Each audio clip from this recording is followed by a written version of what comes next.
9월 2일 수요일 새벽 묵상입니다. 오늘 말씀은 예레미야 26장 16절에서 24절까지의 말씀입니다. 고관들과 모든 백성이 제사장들과 선지자들에게 이르되 이 사람이 우리 하나님 여호와의 이름으로 우리에게 말하였으니 죽일 만한 이유가 없느니라. 그러자 그 지방의 장로 중 몇 사람이 일어나 백성의 온 회중에게 말하여 이르기를 유다의 왕 히스기야 시대 모레셋 사람 미가가 유다의 모든 백성에게 예언하여 이르되 만군의 여호와께서 이와 같이 말씀하셨느니라. 시온은 바깥이 경작지가 될 것이며 예루살렘은 돌무더기가 되며 이 성전에 사는 산당의 습과 같이 되리라 하였으나 유다의 왕 히스기야와 모든 유다가 그를 죽였느냐.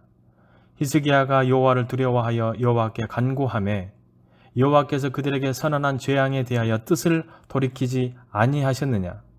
우리가 이같이 하면 우리의 생명을 스스로 심히 해롭게 하는 것이니라.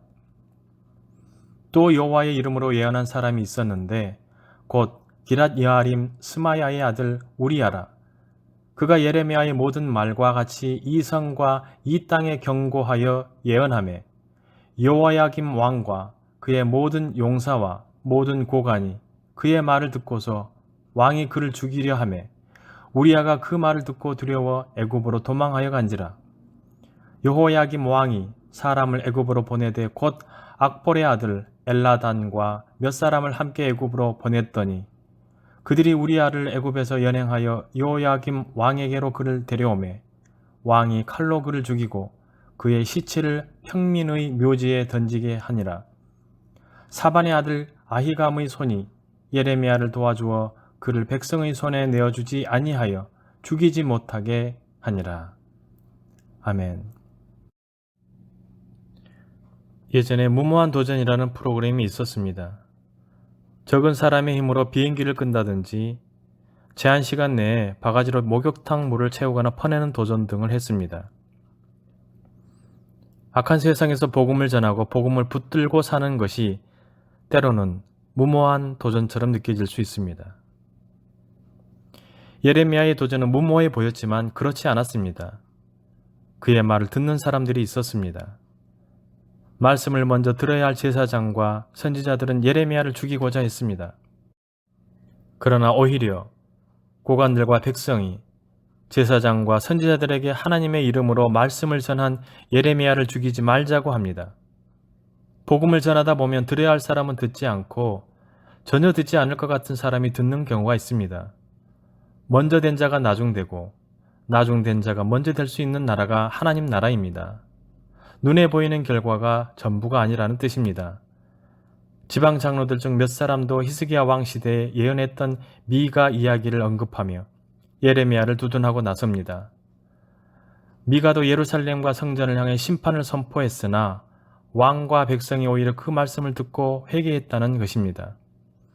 오늘날에도 복음을 전하는 것은 어렵습니다. 그러나 하나님은 여전히 일하고 계십니다.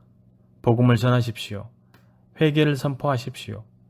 미가와 예레미야를 쓰셨던 하나님이 우리를 통해 역사하시는 것을 보게 될 것입니다. 이 길에는 큰 기쁨과 영광이 있지만 고난도 함께 있다는 사실을 꼭 기억하십시오. 동시대에 활동했던 우리야 선지자의 이야기가 이어집니다. 그는 예레미야와 같은 말씀을 예루살렘에 전했습니다. 왕과 고관들은 그의 말을 듣고 우리야를 죽이려고 했습니다. 우리야 선지자는 애굽으로 도망갑니다. 무엇을 말합니까? 하나님의 말씀을 받아 전했던 선지자들도 모두 우리와 같은 성정을 지닌 사람이었다는 사실입니다. 두려워할 수도 있고 도망칠 수도 있었습니다. 그러나 전하지 않을 수는 없었습니다. 예레미야는 이미 선포한 바 있습니다. 전하지 않으면 자기 마음이 불붙는 것 같아 골수에 사무치니 답답하여 견딜 수가 없다고 말입니다. 우리야 선지자는 결국 여호야김 왕이 보낸 추적자들에게 체포됩니다. 왕은 그를 칼로 죽였고 그 시체를 평민의 묘지에 던지게 합니다. 세상의 기준으로 보면 얼마나 비참한 최후입니까? 그러나 하나님의 기준으로 보면 다릅니다. 세상의 권세가 우리아의 목숨은 빼앗을 수 있었지만 우리아의 말씀은 빼앗을 수 없었습니다. 세상은 우리에게서 물질이나 다른 것은 빼앗아 갈 수 있습니다. 그러나 우리의 믿음은 빼앗을 수 없습니다. 우리의 구원은 결코 빼앗길 수 없습니다. 예레미야는 아히감의 손의 도움을 받고 목숨을 건집니다. 사도행전에서 야고보는 순교하고 베드로는 목숨을 구한 것과 같이 우리야와 예레미야의 인생은 달랐습니다. 그러나 여러분, 속지 마십시오.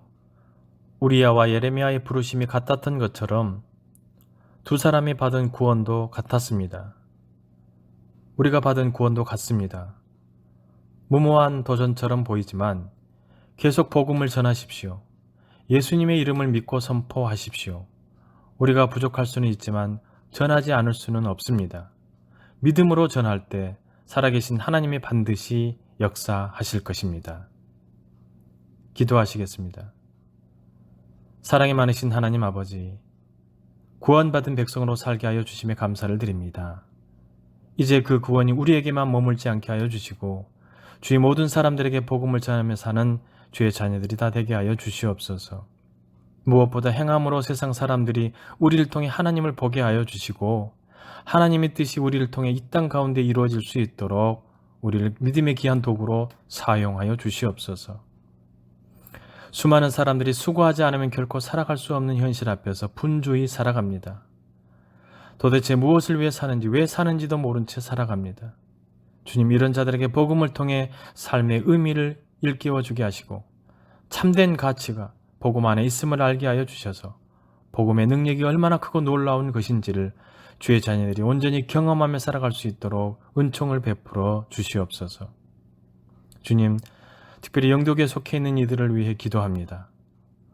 코로나로 인해 경제적으로 힘든 이들을 붙잡아 주시옵소서.